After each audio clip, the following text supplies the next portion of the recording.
हर किसी के मन में यह सवाल आता ही है, सुप्रीम कोर्ट के बाद अंतिम विकल्प क्या होता है। तो चलिए दोस्तों शुरू करते हैं। भारत में न्यायपालिका की सर्वोच्च संस्था सुप्रीम कोर्ट है।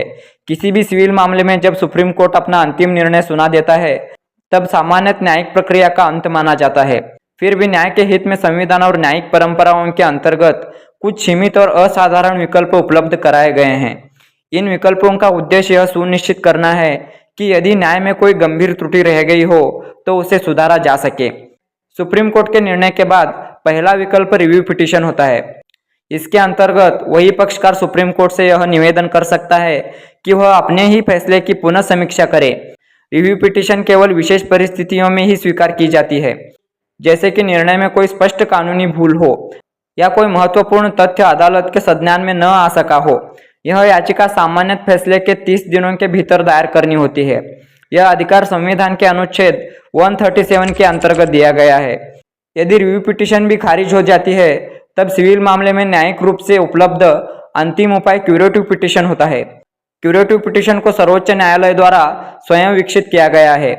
यह एक असाधारण उपाय माना जाता है। इसका प्रयोग केवल अत्यंत दुर्लभ मामलों में ही किया जाता है, जब यह सिद्ध हो जाए कि निर्णय देते समय प्राकृतिक न्याय के सिद्धांतों का गंभीर उल्लंघन हुआ है, जैसे कि किसी पक्ष को सुने बिना फैसला दिया गया हो। क्यूरेटिव पिटीशन का उद्देश्य न्याय में हुई गंभीर विफलता को दूर करना है, न कि सामान्य अपील का एक और अवसर देना।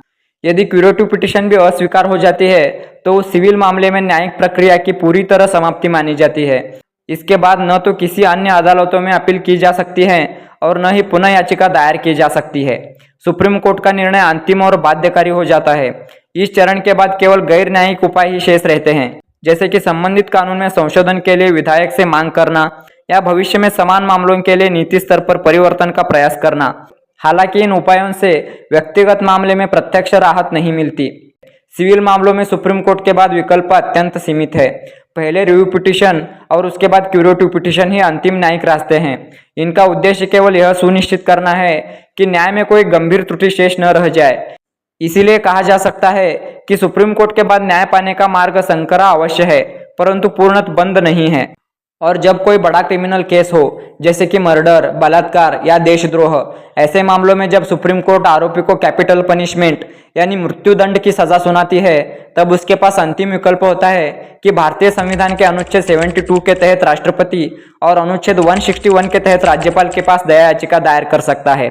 दया याचिका कोई न्यायालयीन प्रक्रिया नहीं है, यह एक संवैधानिक अधिकार है जो उन्हें क्षमादान, दंड को कम करने का, निलंबित करने का अधिकार देते हैं।